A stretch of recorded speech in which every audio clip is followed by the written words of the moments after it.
జగన్మోహన్ రెడ్డి అనే వ్యక్తికి హైందవ ధర్మాన్ని ఎప్పుడూ కించపరుస్తూనే ఉంటాడు.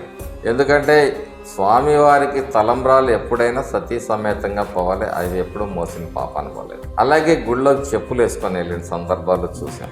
మరి ఆ వ్యక్తి ఇంట్లోనే ఒక సెట్ వేసుకొని తిరుమలలాగా ఇచ్చేసి మరి సతీ సమేతంగా అక్కడ పూజలైతే చేశాడు, అంటే ఇది సెట్టింగే కదా కాబట్టి తప్పు లేదులే అనే భావం ఆయనలో ఉండబట్టే కదా, ఆయన భార్యలో మనసులో కూడా. మరి అదే గుడికి ప్రపంచ ప్రసిద్ధిగాంచిన వెంకటేశ్వర స్వామి గుడికి ఏ రోజైనా సతీ సమేతంగా వచ్చాడా?